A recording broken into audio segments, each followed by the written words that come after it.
Bet. Third line from the top. 1991.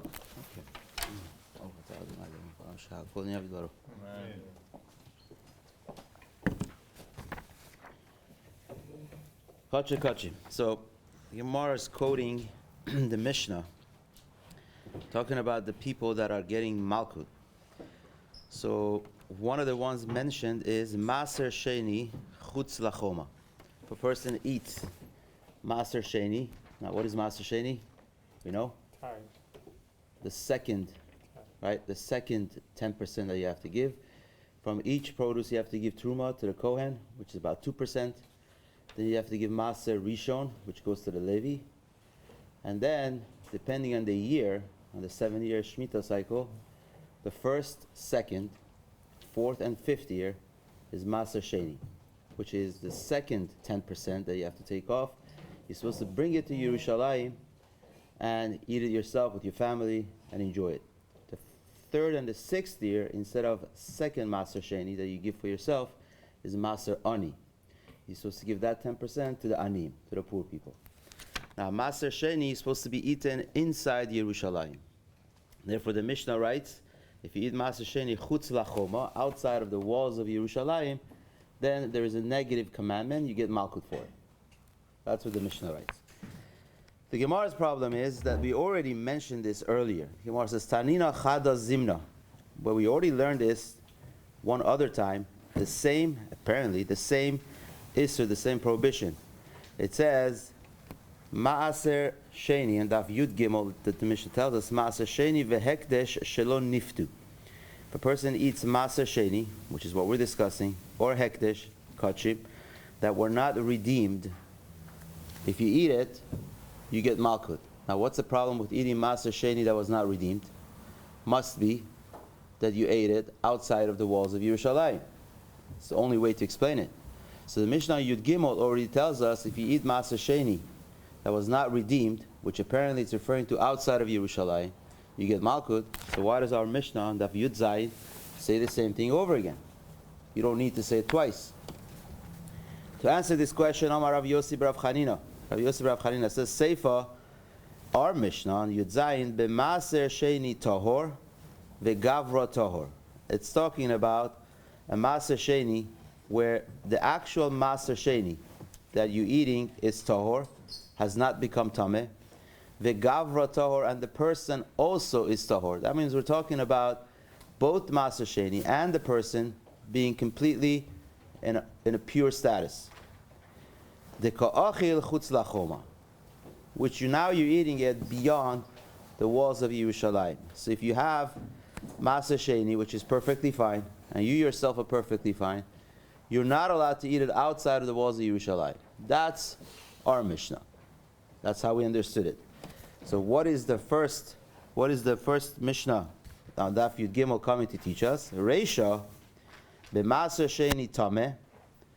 The first part of the Mishnah is talking about if the Ma'aser Sheni is Tameh, somehow it touched the Ma'aser Sheni that you have, it touched something not pure, impure, and therefore it became Tameh.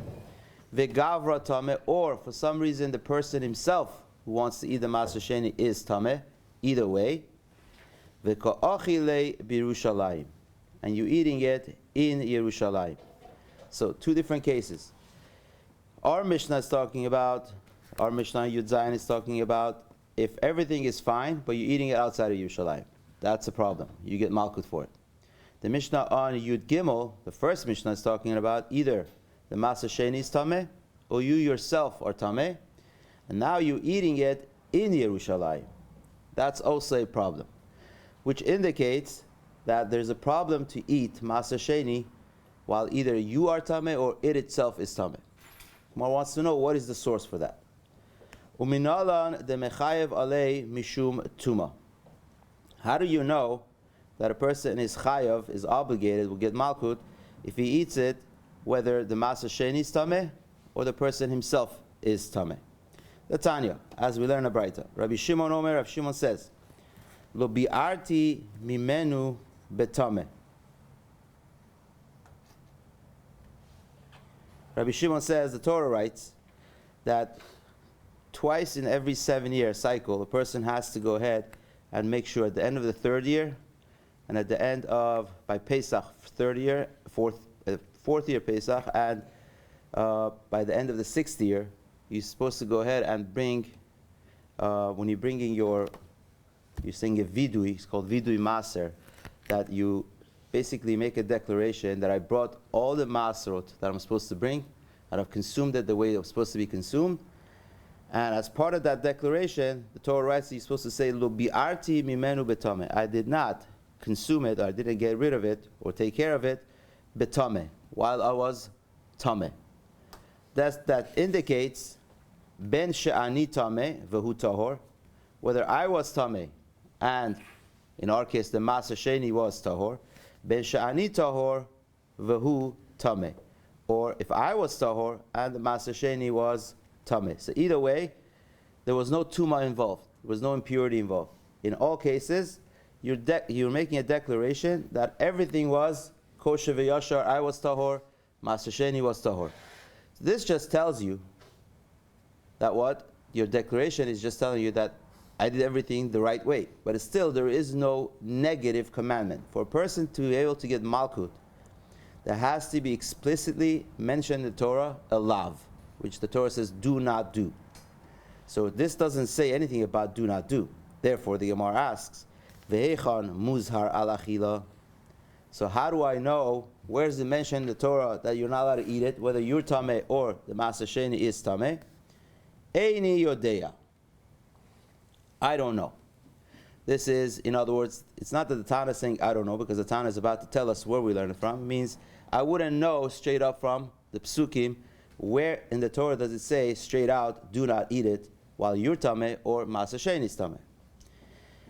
Before the Gemara moves on to explain how we know both, whether you're tameh or Maser Sheni is tameh, the Gemara says, but wait a second. Tumat haguf behedya kitiv. The fact that if you yourself are tameh, you can't eat Maser Sheni, the Torah straight out writes it in the psukim. So how can you say, I don't know where the Torah says it, but the Torah straight out says it? It says, Nefesh asher tiga bo v'tame'ah. If a person touches something tameh and it becomes tameh, ad ha'arev, until the evening, velo yochal min ha'kochim. You should not eat from kochim. This is referring to Maser Sheni. Now, interestingly to note that at this point, Rashi passes away. It says in the notes here, right by where Rashi is, it says, Rabbeinu gufo tahor v'yatza nishmoto betahara. Rashi passed away at this point, and from this point on, his son-in-law, Rav Yehuda bar Natan, which is known as the Rivan, takes over the explanation of Rashi. So from this point on is Rivan explaining that Rashi. Anyway, the Torah writes, Nefesh asher tiga bo v'tama ad ha'erev, which is indicating that if you become tameh, right, you're tameh until the evening, v'lo yochal min ha'kochim, you cannot eat from kochim. Now the word kochim can refer to anything that's kadosh, right? We have teruma, that's also considered to be kochim, and Maser Sheni, which is also kochim. So how do we know this is referring to Maser Sheni? So the Rivan explains that since the Torah doesn't say that you can, and the rest of the pasuk you have to go to the mikvah to be able to eat it. Rachatz b'sar b'mayim, you have to go to the mikvah. So since the Torah doesn't mention that you have to wait until nightfall, which is required for teruma, you have to wait even if you become tameh for teruma. If a Kohen wants to eat teruma, and if he becomes tameh that day, he needs to go to the mikvah, but that's not good enough. He has to wait until nightfall, which is the 3 stars, and only then can he eat from the teruma. However, in this pasuk is indicating that once you go to the mikvah, you're allowed to eat it. So it can't be referring to teruma, must be referring to Maser Sheni. So here the Torah tells you straight out that if a person is tameh, he goes to the mikvah, he can eat Maser Sheni, which means before you go to the mikvah, you're not allowed to eat Maser Sheni. So here you have straight out in the psukim telling you that if you yourself, your goof, your body is tameh, you're not allowed to eat Maser Sheni. Therefore, the Gemara's questioning is, what do you mean you don't know where the source in the Torah is? If you're tameh, you can't eat it. It said it straight out in the psukim. Ella, the Gemara says, you're right. Tumat atzmo minayin. How do we know if the Maaser Sheni itself is tameh, that you're not allowed to eat it? So we're looking for two sources. If you're tameh or Maaser Sheni is tameh. If you're tameh, you can't eat Maaser Sheni, that we have in the Pesukim, we just said it. Question is, how do you know if Maaser Sheni becomes tameh, even though you yourself are tahor, that you're not allowed to eat it, and the Torah says don't eat it, and if you do, you get malkut for it. Dichtiv, as it says. The Torah writes about Maaser Sheni, lo tuchal le'echol bisharecha. You're not allowed to eat it. Literally means in your gates, but it's referring to outside of Yerushalayim. The gates that are outside of Yerushalayim, the cities outside of Yerushalayim, you're not allowed to eat Maaser Sheni. That's the first pasuk. Ulhalan Omer, another pasuk says, this pasuk is talking about a different concept, talking about Bechor. It says, Bisharecha tochelenu hatame v'hatahor. In your gates, again, outside of the city of Yerushalayim, tochalena, you can eat it, hatame v'hatahor, whether it's tameh or tahor. The concept of Bechor, the first animal born, you're supposed to go ahead and give it to the Kohanim, right? That's only if the Bechor is not a Baal Mum, does not have any blemishes. That's when you give it to the Kohen brings it to the on the Mizbeach, in the Beit HaMikdash. Parts of it go on the Mizbeach, the rest the Kohen gets to enjoy. If the Bechor, the firstborn, has a Mum, has a blemish, which Masechet Bechor goes through what's considered to be a blemish, then it's just given as a gift to the Kohen. There's no requirement of him bringing it as a korban. Right? So the Torah writes, if a Bechor is a Baal Mum, has a blemish, Bisharecha, you can eat it anywhere, even outside of Yerushalayim, Hatame vehatahor. Both Tameh and Tahor, a person who's Tameh and a person who's Tahor, they can eat it together. Yachdav, the Torah writes. Betanya, we have a brighter that explains this, the Bei Rabbi Shmuel, Afilu Tameh veTahor, Ochlin beka'ar achat, ve'ein chosheshin. Even if you have a Tameh person sitting at the same table as a Tahor person, they can eat it together off the same plate, and there's no concern. So what happens? You have a Tameh person sitting and a Tahor person sitting. You have this Bechor, that's Baal Mum, which there's not many restrictions. There are some restrictions to a Bechor that's Baal Mum. You can't use it as business for selling it. You can't shear it, but you can eat it. The Torah allows you to eat it, to shecht it and eat it as usual. No requirement to bring it to the Beit HaMikdash. Just like the meat that we shech nowadays, you can eat it. So the Torah writes, if you have a Tameh and a Tahor person sitting together at the same table, they can eat it. What does that tell you? A, it tells you that if a person himself is Tameh, he can eat the Bechor. B, it tells you, even if the food that you're eating becomes Tameh, why? Because if you have the Tameh person eating off of it, he touches the food. What happens to the food? It becomes Tameh. The Tahor person who's sitting next to him is allowed to eat from the Tameh food. So Torah is allowing, when it comes to Bechor that has a mum, that has a blemish, that both a Tameh and a Tahor person are allowed to eat it. That means there's no restriction as far as you being Tameh, you can eat it. Or if the food becomes Tameh through the Tameh person, that a Tahor person can eat it. So both restrictions are not mentioned by the Bechor that's a Baal Mum. The Ka'amar Rachmana, and the Torah tells you, by the fact that the Torah uses the same words, Bisharecha, Bisharecha. By Maaser Sheni, the Torah says, Lo tuchal le'echol Bisharecha. The same usage of language is used by the Bechor, that is the Baal Mum. The Torah there writes, you can eat it. Heyach tameh deshari lecha gabe tahor, hatam hacha lo toichu.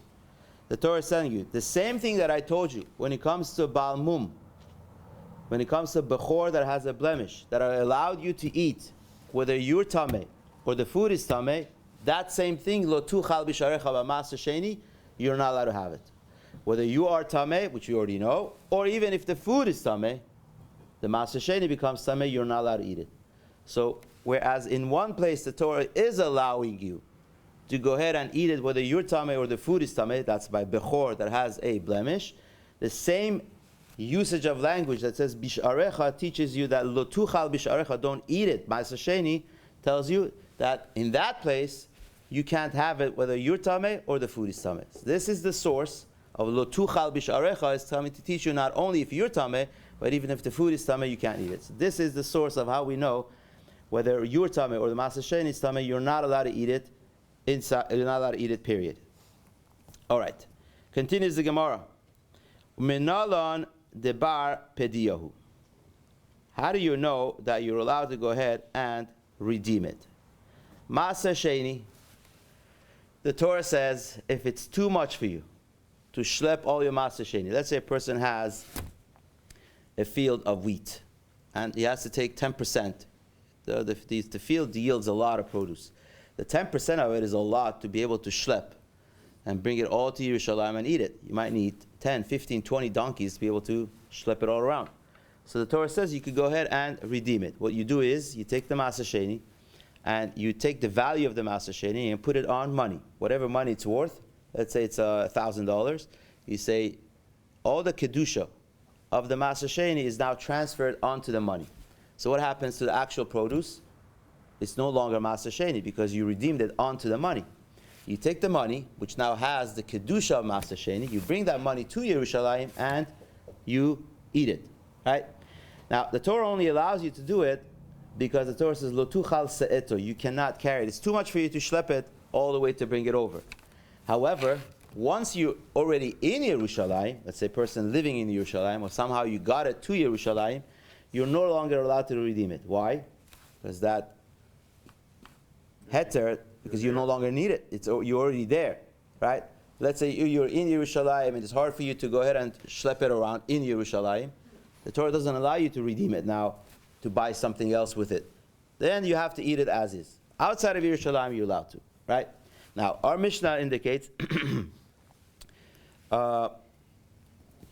that if you eat Masechet Sheni belo pediya, which we said, if you're tameh, the Mishnah on Yud Gimel, that if you're tameh or the Masechet Sheni is tameh, without redemption, you didn't redeem it, you're in Yerushalayim, there is a prohibition that you get Malkut for it, because either you're tameh or Masechet Sheni is tameh, but you're in Yerushalayim already, you can't do it. Which indicates that if you want to redeem it, you're allowed to redeem it.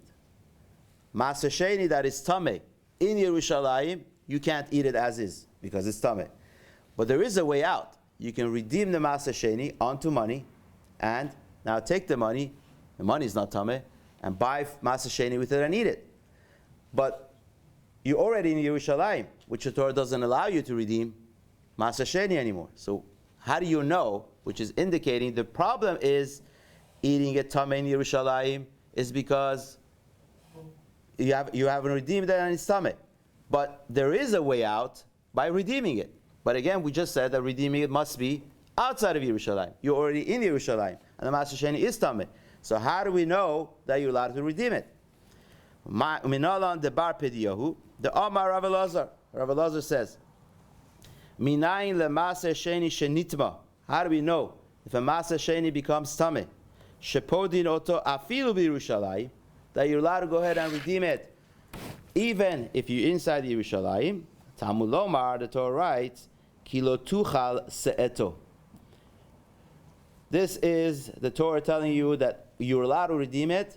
You're allowed to take the value of the Masechet Sheni, put it onto money. Kilo tuchal se'eto, because you're unable, you can't se'eto. Now the word se'eto usually means you can't carry it. It's too much of a schlep for you.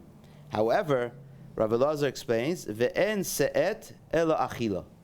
The word se'et can also be referring to eating it.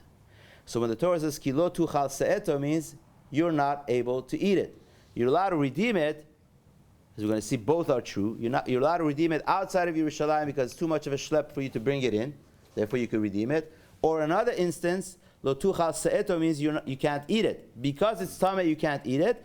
There also the Torah says you're allowed to go ahead and redeem it. So therefore Masechet Sheni that becomes tameh in Yerushalayim, that's tameh in Yerushalayim, you're allowed to go ahead and redeem it. How do we know the word se'et, which usually means carrying, can also refer to food? Shenema, as it says, Vayisa masot me'et panav. This is talking about Yosef giving different portions to the brothers and giving Binyamin apparently more. It says Vayisa masot, and he divided the portions, served the portions, me'et panav, that was before him. So you see the word se'et, mas'ot, can be referring to portions, which in our case, se'et would mean food, because as you get portions of food. So, the end of the day, we see that Maaseh Sheni that becomes Tameh. Either your Tameh or it itself is Tameh, cannot be eaten in Yerushalayim. If you do eat it, you get Malkut for it. There is a way out by redeeming it based on the pasuk that says Lo tuchal se'eto. Omar Rabibi, Omar Rav Asi. Minayin leMaaseh Sheni Tahor, Shepodin Oto, Afilu bePesia Achat Chutz Lachoma. As we mentioned earlier, the reason the Torah tells you you're allowed to go ahead and redeem Maaseh Sheni is because you're too far from Yerushalayim. Therefore, the Torah has mercy on you and says, instead of schlepping bags and bags of wheat, you can go ahead and redeem it onto money and bring it. Now, what if you are one step away from the walls of Yerushalayim? You're literally standing outside of Yerushalayim.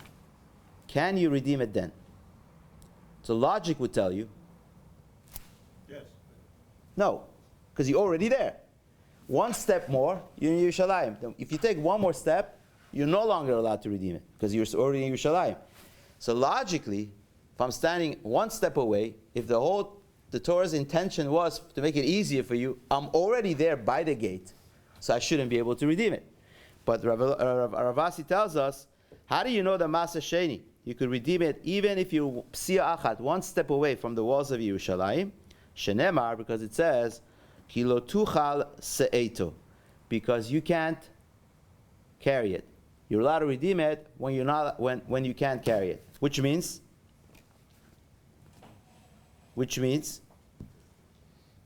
so as the Rivan explains, even though the Torah says Yirchak, if you're far away, which is mashma that you're too far away, Tamulobar, the Torah writes, Ki lo tuchal se'eto lenosa ulahavi lifnei achoma, dichtiv lo tala hadavar berichuk. The Torah is not dependent on how far you are, ela benetila, but as far as schlepping it, carrying it. The kol zaman deika lemevat akati netila, as long as there's still one step that you have to take, that you have to carry it, the Torah allows you to redeem it. The Torah is not concerned about how far you are. The Torah is concerned about whenever there is a schlep, whenever there is steps that you have to take, even one step outside of Yerushalayim, even at that point, you're allowed to go ahead and redeem it. So therefore, he learns from Kilo Tuchal Se'eto, because you can't carry it, you're allowed to redeem it. Right? Because there's still carrying to be done. As long as there's carrying to be done, you're allowed to redeem it. The Gemara's problem with this is, but wait a second, we need this for Rav Eliezer's teaching. Rav Eliezer just told us, Lo tuchal se'eto means you're unable to eat it. The word se'et can mean eating. Here you're using the same word, and you're saying Lo tuchal se'eto means you can't carry it. Which one is it? You can't learn two things from the same one. The Gemara writes, Im kain, if this is true, Leima kera lo tuchal le'ochlo. The Torah could have simply written, Lo tuchal le'ochlo. You're unable to eat it. That would be according to Rav Elazar's explanation, that as long as Maaseh Sheni is tameh, you're allowed to redeem it, right? That's what Rav Elazar taught us. But the Torah doesn't say Lo tuchal le'ochlo. You're not allowed, you aren't able to eat it. It says Lo tuchal se'eto, which means carry it. My se'eto, so what does se'eto means? Must be mean carrying. That means as long as there's carrying to be done, you're allowed to redeem it, right? Because if he wanted to teach you like Rav Elazar, should have said Lo tuchal le'ochlo. You aren't able to eat it. The Gemara says Ve'ema kula lehachi huda'ata. So if this is true, we can say the entire pasuk Lo tuchal se'eto is coming to tell you about carrying.